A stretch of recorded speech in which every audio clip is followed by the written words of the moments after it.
November 1944. In the mud-choked forests along the German-Belgian border, a Sherman tank sat motionless in a ditch that shouldn't have hidden it.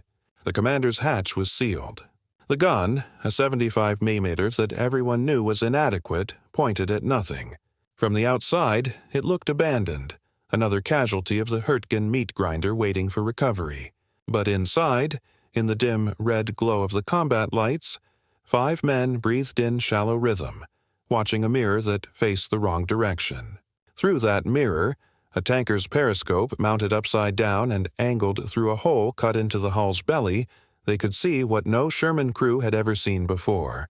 The ground behind them, the road they'd just crossed, the killing field they'd turned their back on. And rolling into that field, track by track, came the low silhouette and long gun of a Panther. The Germans were hunting, but for the first time in the war's long algebra of armor, the Sherman saw first. What happened in the next 90 seconds would vindicate a modification that had been mocked, ignored, and nearly forbidden. It would also expose a truth the armored divisions rarely spoke aloud: that survival against German steel required more than doctrine. It required desperation, ingenuity, and the kind of field engineering born when men stopped trusting the equipment they'd been given and started trusting each other. The modification had no official name. In the after-action reports, those that mentioned it at all, it was listed as improvised optical device, hull-mounted rear observation. The crews called it the grave digger's mirror. Some called it the cheat, but most called it by the name of the man who'd first installed one in a barn outside St. Lo 3 months earlier, Sergeant Clayton Hewitt, a tank commander from Pennsylvania who'd worked in a coal mine before the war, and understood that sometimes you survived by seeing what was above you while you dug down. Hewitt's idea was born from a problem every Sherman crew knew, but few survived long enough to solve. The M4 Sherman, for all its mechanical reliability and ease of production, was a death trap in a straight fight with German armor. The Panther's frontal armor was nearly twice as thick. Its 75 mm gun could penetrate a Sherman from over a mile away. The Sherman's 75 mm, by contrast, struggled to crack a Panther's glacis plate even at point-blank range. American tank doctrine tried to compensate with numbers and speed. Get 5 Shermans for every Panther, flank it, swarm it, trade losses for mobility. But doctrine was written by men who didn't have to climb into the steel. The crews who did had learned a different arithmetic. In the hedgerows of Normandy, in the approach to the Siegfried Line, in every town where the roads narrowed and the fields of fire shortened, the kill ratio told the truth. For every Panther destroyed, the U.S. armored divisions lost an average of 4 Shermans. And the men inside those 4 tanks didn't die abstractly. They burned. Hewitt had seen it happen twice in the same week. Once outside Mortain, where a Panther had stalked 3 Shermans through an orchard and destroyed them one by one from behind, the American crews never knowing what hit them until the ammunition cooked off. Once near Vire, where a concealed Panther waited until a column had passed, then opened fire on the rear tank, blocking the road and turning retreat into a shooting gallery. Both times Hewitt had survived because his tank was farther up the line. Both times he'd heard the screaming on the radio before the frequencies went dead. And both times he'd thought the same thing. We're blind from behind. We button up to survive artillery and small arms, and we lose the one thing that might save us: the ability to see what's killing us. American tanks had periscopes for the commander, gunner, and driver, all facing forward or to the sides. They had vision blocks, narrow slits of laminated glass that gave a fractured view of the battlefield ahead. But from the rear, with the hatches closed, they had nothing. Doctrine assumed you didn't need rear vision. You were supposed to advance, to push, to maintain contact with the enemy in front. Retreat was a maneuver, not a tactic. And ambush from behind was the enemy's failure, not yours. But Hewitt had been in enough fights to know that battlefields weren't linear. The front moved. Flanks collapsed. Towns changed hands 3 times in a day. And the Panther crews, especially the SS and Heer veterans who'd survived the Eastern Front, knew how to wait. The first upside-down periscope was built in a requisitioned barn on the night of August 7, 1944. Hewitt's, platoon had pulled back from the line for maintenance, a 36-hour stand-down that was supposed to include hot food, sleep, and a chance to hose the blood and spent casings out of the fighting compartments. Hewitt spent it with a hacksaw, a welding torch, and a periscope assembly he'd pulled from a destroyed Sherman near the roadside. The periscope itself was a simple device, a tube with two mirrors angled at 45 degrees, allowing the viewer to see over an obstruction without exposing himself. Tankers used them to observe while buttoned up, the eyepiece inside the turret, the objective lens poking a few inches above the hatch. Hewitt's innovation was conceptual, not mechanical. If a periscope let you see over something, why couldn't it let you see under something? He cut a 6-inch hole in the Sherman's belly plate, just aft of the driver's compartment, a position where the hull's angle and the suspension's clearance created a narrow gap between the steel and the ground. He mounted the periscope tube upside down, the objective facing down and backward, angled to catch the reflection of the road behind the tank. Inside, he rigged the eyepiece to a bracket welded near the assistant driver's station. The optics were crude. The field of view was maybe 20 degrees, a narrow slice of the world behind them. But it worked. Lying in the ditch beside the barn, Hewitt watched through the eyepiece as his loader, Private Delacroix, walked behind the tank. The image was dim, inverted, and fogged by the mud on the lower lens. But it was there. For the first time, a Sherman could see its own six. The mockery started before the welding scars had cooled. The platoon's other crews gathered around the modification with the kind of suspicion soldiers reserve for anything that breaks routine. The driver, Corporal Ben Kusiak, said it looked like Hewitt was trying to see into hell. The gunner, Sergeant Oakes, said it looked like a tanker's periscope that had given up. Someone else, no one remembered who, said it looked upside down, and the name stuck. Hewitt's own crew was skeptical. Delacroix thought the hull cut weakened the armor. The assistant driver, Private Yates, thought the view was too narrow to be useful. Kusiak worried that mud or debris would block the lens within an hour of movement. But Hewitt was the commander, and the modification had been made on his authority, so the crew said nothing more. The real resistance came from above. When the platoon's lieutenant, a West Point officer named Callahan, saw the periscope during inspection, he ordered it removed. Hewitt argued, politely at first, then with the kind of edge that comes when a man with 3 months of combat experience talks to a man with 3 weeks. The modification violated field manual specifications, Callahan said. It compromised hull integrity. It introduced a vulnerability, a hole in the armor, however small, that could be exploited. And besides, there was no tactical doctrine for rear observation while advancing. If you're retreating, Callahan said, you're supposed to have security elements. If you're advancing, your rear is your rear. Hewitt's response was not recorded in any official document, but the men who were there remembered it. He told Callahan that the field manual was written by men who'd never been hunted by a panther. He told him that security elements didn't stop in 75mm shell traveling at 2,500 feet per second. And he told him, in a voice that was quiet but not soft, that he would rather fight a court-martial than burn alive because he couldn't see what was killing him. Callahan didn't court-martial him. He also didn't approve the modification. What he did, in the way of officers who want to avoid responsibility without issuing a direct refusal, was nothing. He told Hewitt the periscope could stay until they returned to the line, at which point it would be reviewed by the battalion maintenance officer. He told him not to spread the idea to other crews. And he told him, in the clipped tone of a man asserting authority he wasn't sure he had, that if the modification caused any malfunction, any injury, or any loss of combat effectiveness, Hewitt would answer for it personally. Hewitt said he understood. He didn't remove the periscope, and when the platoon rolled back toward the front 2 days later, threading through the shattered villages south of Falaise, 3 other crews in the company had quietly installed their own. They used scrap metal, damaged periscopes, even a truck's rearview mirror in one case. None of them asked permission. By the time the battalion maintenance officer could have reviewed anything, the pocket at Falaise had collapsed, the German 7th Army was in retreat, and the pursuit toward the Seine had begun. In the chaos of the advance, no one at headquarters noticed or cared that a handful of Shermans had a hole in their bellies and a mirror pointing backward. The modification spread not through orders, but through survival. A crew saw it, asked about it, replicated it.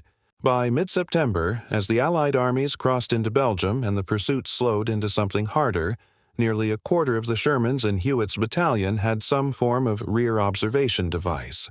They were all different. Some used periscopes.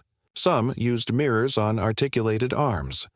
One crew rigged a piece of polished steel to a cable and pulley system, dropping it like a probe to see beneath their own chassis. None of them were elegant. All of them were effective enough. But effectiveness, in theory and effectiveness under fire, were different things, and through the autumn of 1944, as the advance ground down in the mud and rain of the Siegfried Line, Hewitt's periscope had yet to prove itself in the only way that mattered.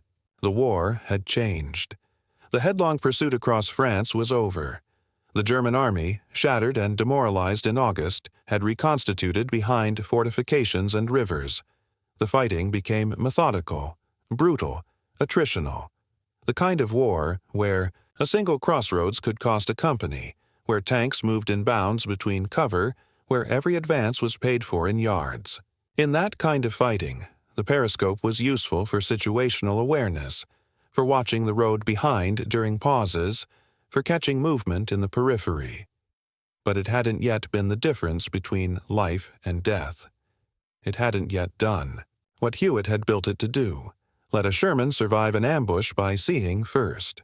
That chance came on November 12, 1944, in a forest whose name most of the crews couldn't pronounce and whose significance they didn't fully understand. The Hürtgen Forest, a 50-square-mile block of dense, dark woodland along the German-Belgian border, was where American armor went to die. The trees were old-growth fir and pine, planted in rows so tight that tanks couldn't maneuver off the roads. The canopy was thick enough to turn midday into twilight. The ground, soaked by autumn rain and broken by creek beds, couldn't support the weight of a Sherman without churning into impassable mud. And the Germans, dug into bunkers and log-reinforced positions, defended every meter with mortars, mines, and machine guns. Tanks were supposed to support the infantry. But in the Hürtgen, the infantry died in the trees, and the tanks died on the roads. Hewitt's platoon entered the forest on November 9th as part of a task force pushing toward the town of Hürtgen. The objective was a crossroads 2 miles inside the German lines, a junction of logging roads that would allow American forces to bypass a fortified ridge. The plan called for infantry to clear the flanks while the armor pushed up the center, fast and loud, suppressing strong points with cannon and machine gun fire. It was a plan that assumed the roads were passable, the Germans disorganized, and the forest something you could fight through rather than something that fought back. None of those assumptions survived contact. The lead Sherman threw a track on a mine within the first 100 yards. The second tank, trying to maneuver around it, slid off the road and nosed into a creek bed, the driver screaming into the intercom, as the bow dipped and water poured through the bow gunner's hatch. The infantry, pinned by automatic weapons fire from positions they couldn't see, went to ground in the underbrush. The radios filled with shouting, contradictory orders, calls for medics and engineers. And the task force, which had been a coordinated advance 10 minutes earlier, became a stalled column of vehicles and men waiting to be destroyed. Hewitt's tank, third in the line, was trapped between the disabled Shermans ahead and the half-tracks and trucks behind. The forest pressed in on both sides. The road, little more than a muddy trace between the trees, offered no room to turn around.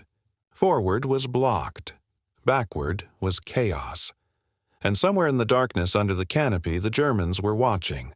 The order to withdraw came at 14:25 hours, crackling over the radio in the flat voice of a captain who knew he was calling off a failure. Pull back to the line of departure. Recover disabled vehicles if possible. Maintain contact. Suppress observed enemy positions. The platoon acknowledged and began the slow, dangerous process of reversing out of the forest. The half-tracks turned first, their wheels churning in the mud. The trucks followed, grinding gears, drivers craning their necks to see behind them, and the tanks, one by one, began to back down the road, the drivers relying on instructions shouted through the intercom by commanders standing in open hatches, exposed to sniper fire and shell fragments because there was no other way to see where they were going. Hewitt tried it for 30 seconds. Standing in the hatch, the cold air a shock after the stale heat of the interior, he guided Kusiak backward, calling corrections as the Sherman's tracks chewed ruts in the road. Then a burst of machine gun. Fire cracked through the trees to his left, the round snapping past close enough to hear the sonic whip, and he dropped back inside, slamming the hatch above him. The darkness of the buttoned-up tank swallowed him. Kusiak's voice came through the intercom, tight and high. "I can't see. I need guidance." Hewitt took a breath, then moved to the assistant driver's position where Yates sat rigid, staring forward at nothing. He bent down to the eyepiece of the upside-down periscope, the one he'd installed 3 months and a lifetime ago, and pressed his eye to the rubber cup. The image was dim, murky, a tunnel of vision no wider than his fist. But he could see the road. He could see the ruts. He could see the trees sliding past on either side as the tank rolled backward. For the next 20 minutes, Hewitt guided the Sherman in reverse using only the periscope, calling instructions to Kusiak in a voice that stayed. Calm, because calm was the only thing holding the crew together. Left track. Steady. Right track. Half speed. Steady. Stop. The world through the eyepiece was inverted and strange. The ground where the sky should be. The shadows all wrong. But it was enough. The tank backed clear of the forest without throwing. A track, without sliding into a ditch, without crushing one of the infantrymen who stumbled alongside in the mud. When they reached the line of departure and Hewitt finally opened the hatch again, his hands were shaking and his eye ached from the pressure of the eyepiece. But the crew was intact. The tank was intact. And for the first time since St. Lo, someone other than Hewitt understood what the periscope was for. Kusiak said it over the intercom, his voice still shaky but edged with something like wonder. "You just drove us out backward, buttoned up, through a forest." Hewitt didn't answer. He was watching the tree line, where the last of the infantry was, withdrawing and thinking about what would have happened if the Germans had followed them. If a Panther or a Panzer IV had been waiting on the road, watching the column retreat, picking its moment. The Shermans would have died backward, blind, helpless, unless they could see behind them, unless they could do what tanks were never supposed to do, fight in reverse. The idea came to him fully formed, not as a theory but as a certainty, the kind of tactical clarity that only comes when survival and imagination collide. If you could see behind you while backing up, you could also see behind you while lying in wait. If you could watch your own rear arc without exposing a man in the hatch, you could position a tank in a place where it shouldn't survive, nose down in a ditch, hull angled forward, gun covering an expected retreat route, and ambush an enemy who thought your back was turned. It was the opposite of every principle of armored warfare. Tanks fought forward. Tanks sought hull-down positions that protected the front. Tanks engaged at range and on the move, using speed and maneuver to offset the Sherman's armor disadvantage. But what if you didn't maneuver? What if you hid, waited, and struck from a position the enemy wouldn't expect because no tank commander would be insane enough to try it? Hewitt spent the night working through the geometry. The ditch would have to be deep enough to conceal the hull but shallow enough to allow the gun to depress. The position would have to offer a clear sight line to the killing zone but also an escape route, because if the first shot didn't destroy the target, the Sherman would be a stationary coffin, and the crew would have to trust that the periscope would show them the enemy before the enemy saw them. It was a long chain of dependencies. It was also, Hewitt thought, the only way a Sherman would ever ambush a Panther and live. He didn't propose the idea to Lieutenant Callahan. He didn't request permission or submit a tactical assessment. He simply waited for the next mission that gave him the freedom to position his tank as he saw fit, and then he did it. That mission came on November 12th. The task force was tasked with holding a sector along the forest's southern edge, a line of low hills and farming roads that overlooked the approaches to the town of Hürtgen. Intelligence reported German armor in the area, possibly a platoon of Panthers from the 116th Panzer Division, probing American positions and interdicting supply routes. The battalion's Shermans were spread thin, covering multiple roads, each crew told to maintain observation and report contacts but to avoid engagement unless necessary. Hewitt's tank was assigned to a crossroads a mile east of the battalion command post, a junction where a narrow logging road met a paved farm track. It was a quiet sector, low priority, the kind of position you gave to a crew you didn't expect to see action. Hewitt saw it differently. The logging road ran north into the forest, disappearing into the trees after 200 yards. The farm track ran east-west, open ground on both sides, fields of stubble and mud that offered no concealment. A German tank using the logging road to approach the American lines would emerge at the crossroads, pause to observe, then either continue south along the farm track or turn back into the forest. It was a perfect choke point. It was also a perfect place to die, because a Sherman sitting at the crossroads would be visible from half a mile in any direction.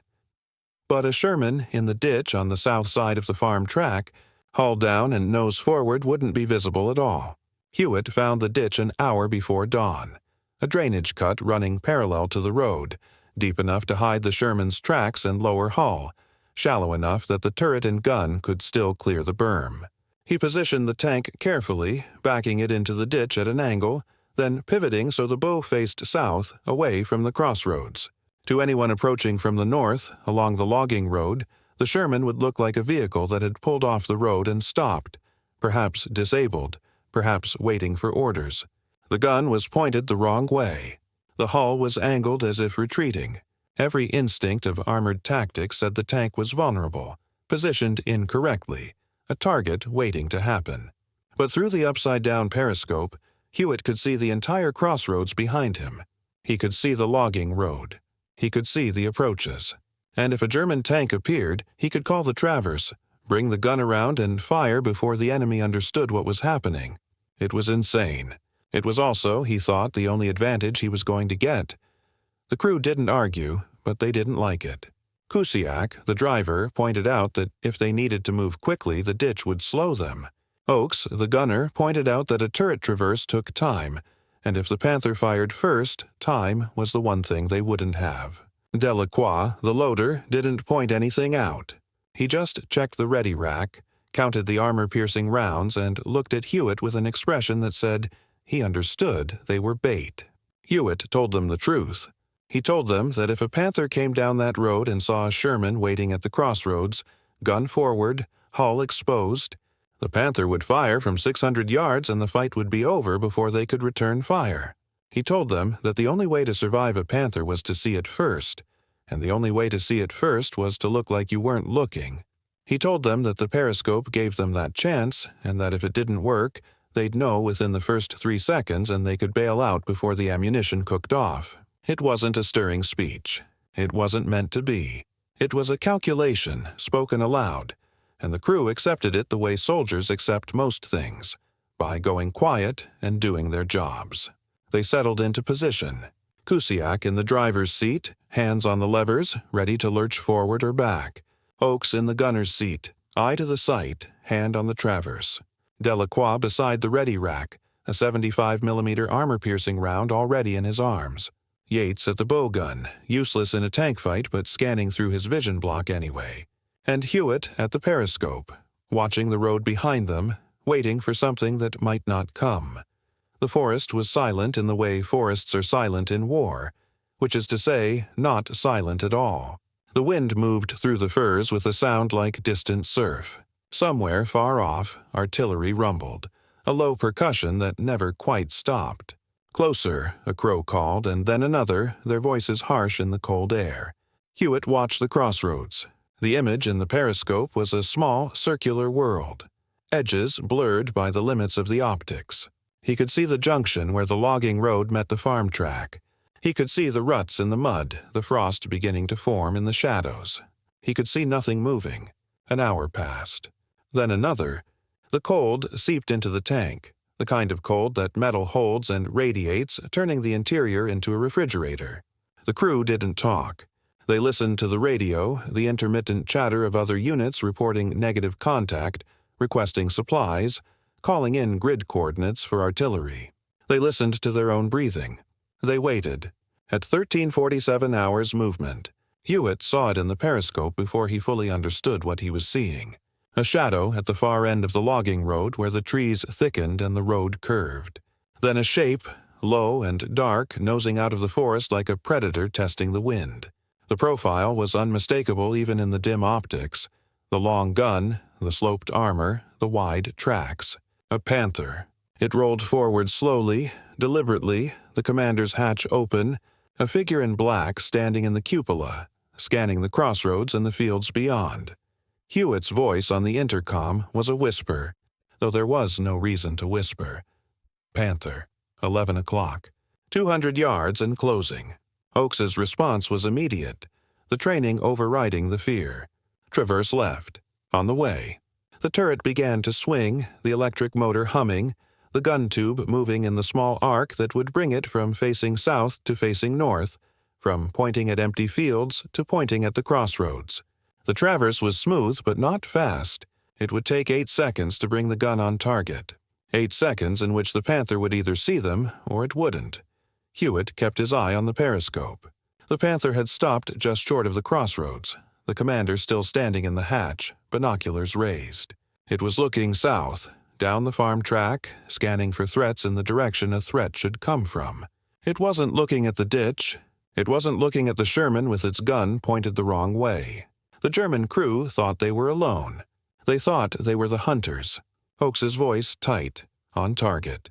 Hewitt didn't look away from the periscope. Range 200. Center mass. Fire when ready. The pause before the shot felt like a held breath, the whole crew suspended in the second between decision and consequence. Then the gun fired. The 75mm cannon erupted with a sound that was less a noise than a physical force. A concussion that slammed through the tank's interior and left ears ringing in the silence that followed. The Sherman rocked back in the ditch, the recoil driving the suspension down, the barrel leaping up and then settling. Through the periscope, Hewitt saw the result.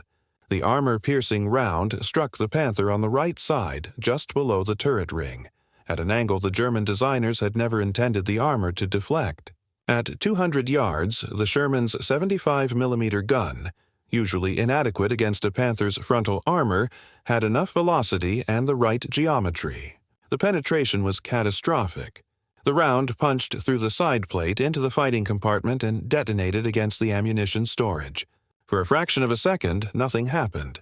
Then the Panther's hatches blew open and fire erupted from the turret like a volcanic vent, orange and black, the smoke pouring out in a column that rose above the trees.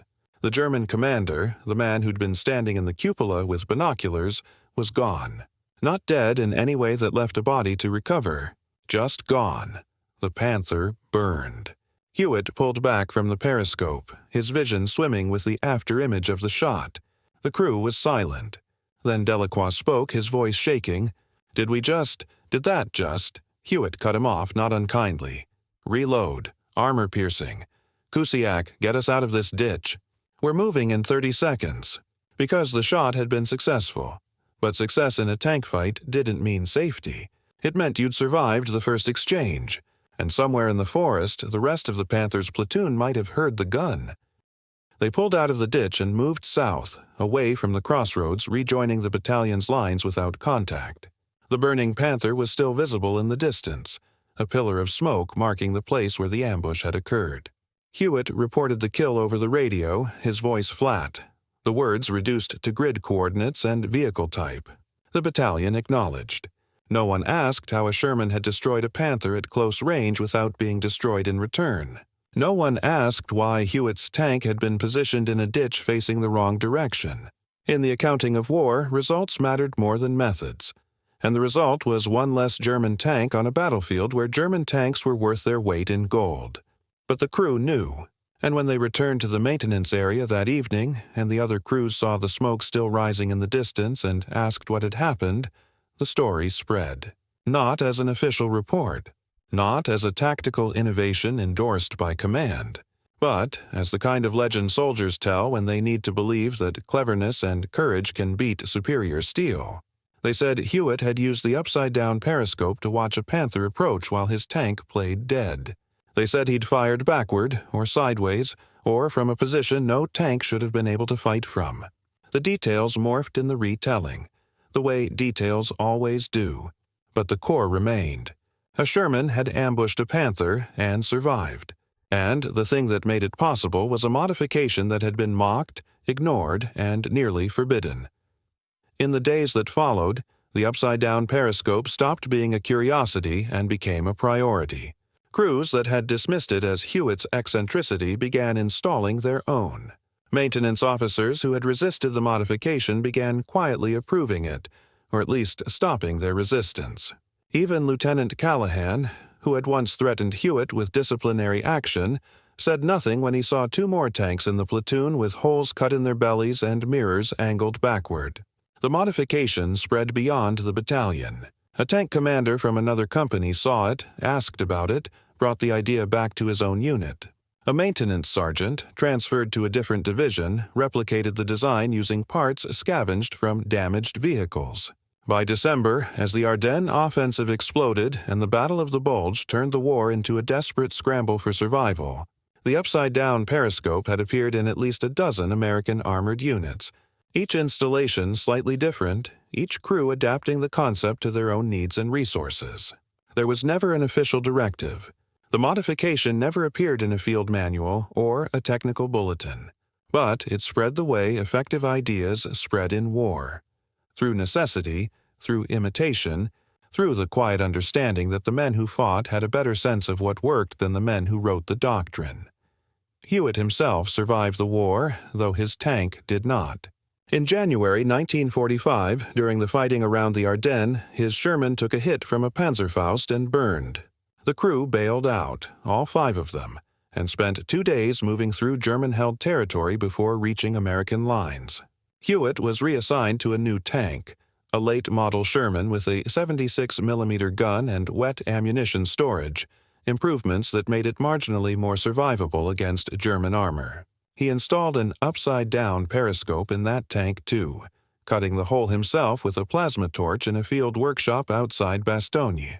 He used it twice more in combat, once to navigate a retreat through a shelled village, once to maintain observation while the tank was hull down in a defensive position. Neither time was as dramatic as the ambush in the Hürtgen. But both times the crew came home. When the war ended, Hewitt returned to Pennsylvania, to the coal mines and the quiet life of a man who had seen enough. He didn't talk about the war much, the way many veterans didn't. But in 1963, a historian researching American tank tactics in the European theater tracked him down and asked about the periscope. Hewitt's response, recorded in an interview that now sits in the archives of the U.S. Army Heritage and Education Center, was characteristically blunt. He said the Sherman was a good tank if you were fighting in 1942. By 1944, it was a coffin. The Army knew it. The crews knew it. But we didn't have anything else, so we made it work. The periscope wasn't brilliant. It was just necessary. You do what you have to do to see tomorrow. The modification itself disappeared after the war. Post-war Sherman tanks, those that remained in service or were sold to Allied nations, were rebuilt to standard specifications. The holes in the belly plates were welded over. The improvised periscopes were removed and discarded. There was no place in peacetime maintenance schedules for field expedients, no tolerance for deviations from the technical manuals. The upside-down periscope became a footnote, mentioned briefly in a few after-action reports, remembered by the men who had used it and forgotten by everyone else. But for a specific slice of time, in the forests and fields of Western Europe in the winter of 1944, it represented something more than a tactical trick. It represented the gap between what soldiers were given and what soldiers needed. It represented the ingenuity born when doctrine met reality and reality won. And it represented a truth that every tanker understood but few commanders acknowledged, that in a war of steel and fire, survival often depended not on following the rules, but on knowing when to break them. The Panther that burned at the crossroads in the Hürtgen Forest was never individually identified. German records from that period are incomplete, the unit histories fragmented by retreat and collapse. It might have been part of the 116th Panzer Division. It might have been a straggler from another formation, separated and searching for friendly lines. The crew's names are not known. Whether they died in the fire or escaped is not recorded. They exist now only as an entry in an American after-action report. 1 Panther destroyed, grid coordinates included, method of destruction unspecified. But the men in Hewitt's crew remembered. Kusiak, the driver, remembered the sound of the gun firing and the way the tank rocked in the ditch. Oakes, the gunner, remembered the sight picture, the Panther's profile filling the scope, the moment of aim before the trigger. Delacroix, the loader, remembered the flash of the hit and the secondary explosion that followed, the fire climbing into the sky. Yates, the assistant driver, remembered Hewitt's voice on the intercom, calm and steady, calling the corrections that brought the gun on target. And Hewitt remembered the periscope, the narrow window of vision that let him see what no Sherman commander had seen before: the enemy, unaware, vulnerable, close enough to kill. They didn't talk about it much, even among themselves. There was no pride in the kill, not in the way movies and propaganda suggested. They had destroyed a machine and the men inside it, and the men inside it had been trying to destroy them, and that was the arithmetic of war. But there was a quiet satisfaction in the knowledge that they had done it on their terms, using their own ingenuity, and that they had survived when survival was never guaranteed. In the years after the war, as the histories were written and the battles analyzed, the Hürtgen Forest became known as one of the U.S. Army's costliest and most controversial engagements. The casualties were staggering: over 33,000 American soldiers killed, wounded, or missing in action over 3 months of fighting. The objectives were never fully achieved. The German defenses held longer than expected. The forest, which was supposed to be a route to the Rhine, became a grave. And yet within that larger story of failure and loss, there were smaller stories of adaptation and resilience. Stories of soldiers who refused to accept that the tools they'd been given were the only tools available. Stories of modifications made in barns and workshops, of ideas shared between crews, of innovations that spread not through official channels but through the networks of trust and survival that soldiers built among themselves. The upside-down periscope was one of those stories. It didn't change the outcome of the war. It didn't shift the strategic balance or alter the timeline of victory. But for the men who used it, it was the difference between seeing and being blind. And in a tank fight, that difference was everything. The historian who interviewed Hewitt in 1963 asked him if he thought the modification should have been adopted officially, standardized across the armored divisions, included in the technical specifications for the Sherman. Hewitt's answer was no. He said the modification worked because it was improvised, because each crew built it to their own needs, because it was born from the specific problems of the battlefield rather than the abstract principles of design. He said that if the Army had tried to standardize it, they would have over-engineered it, added weight and complexity, turned a simple mirror into a maintenance liability. He said the best ideas in war were the ones that came from the men who had to live with the consequences. Doctrine was important. Training was important.